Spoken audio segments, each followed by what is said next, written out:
Hello all, welcome to Mythologics YouTube channel. అలా సరదాగా కాసేపు నవ్వుకుందామా? పెద్దవాళ్ళు పరిగెత్తి పాలు తాగడం కంటే నిలబడి నీళ్లు తాగమని మంచిదని చెప్పారు. మరి రెండూ కలిపి ఉన్న టీ ఎలా తాగాలో చెప్పలేదే ఒక భార్య భర్తతోటి.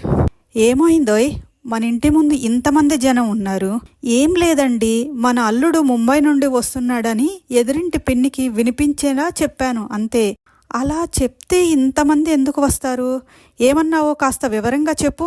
ఏం లేదండి, ఈ మధ్య నేను ఇంగ్లీష్ నేర్చుకుంటున్నాను కదా, అదే ఇంగ్లీష్లో చెప్పా. అదేంటో ఏడువు. Today Sunny Leone is coming to my home from Mumbai. నీ ఇంగ్లీష్ తగలయ్యా, అది సన్నీ లియోన్ కాదే, సన్ ఇన్ లా.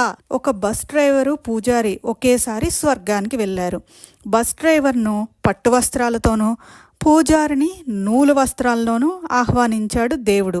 నిరంతరం నీ ప్రవచనాలు చెప్పే నాకేమో నూలు దుస్తులు, ఆ డ్రైవర్కు పట్టు వస్త్రాలా? ఇది అన్యాయం దేవా, నేను హట్టయ్యాను అన్నాడు పూజారి.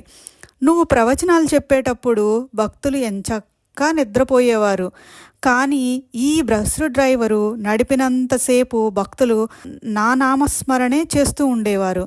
ఎవరు గొప్పో నువ్వే చెప్పు. గురువుగారు, నాకు 2 ఆడపిల్లలు. ఒక అమ్మాయి పేరు దీపిక, రెండో అమ్మాయి పేరు గోపిక, ఇప్పుడు 3వ అమ్మాయి పుట్టింది.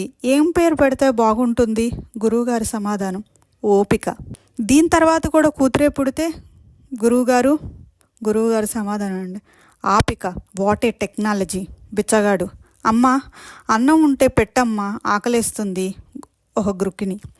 ఇంకా వండలేదు, తర్వాత రా. ఇది నా సెల్ నెంబర్ అమ్మా, అన్నం అవ్వగానే మిస్డ్ కాల్ ఇవ్వమ్మా. మిస్డ్ కాల్ ఎందుకులే, అన్నం అవ్వగానే వాట్సాప్లో అప్లోడ్ చేస్తా, డౌన్లోడ్ చేసుకొని తిను. అతి తెలివి. ఒకతను హుబ్లీలో రైలు ఎక్కాడు. రైలు కిక్కిరిసి ఉంది. దాంతో తన సంచిలోని ప్లాస్టిక్ పామును తీసి పాము పాము అని అరిచాడు. దెబ్బతో అందరూ రైలు దిగారు. ఎలాగూ అందరూ దిగిపోయారు కదా అని ఒక బర్త్ ఎక్కి పడుకున్నాడు. ఉదయాన్నే లేచి చూస్తే రైల్లో ఎవ్వరూ లేరు. బయటకు వచ్చి బెంగళూరు వచ్చిందా అని అడిగాడు.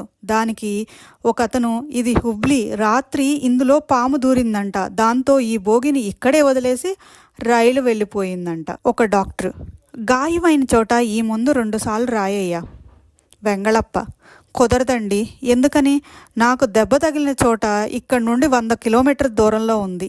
అదేంట్రా, సమోసా బయటదంతా వదిలేసి లోపల కూర మాత్రమే తిన్నావు? కొడుకు, డాక్టర్ గారు బయట పదార్థాలు తినొద్దన్నారమ్మా. Hope you like this video. Thank you.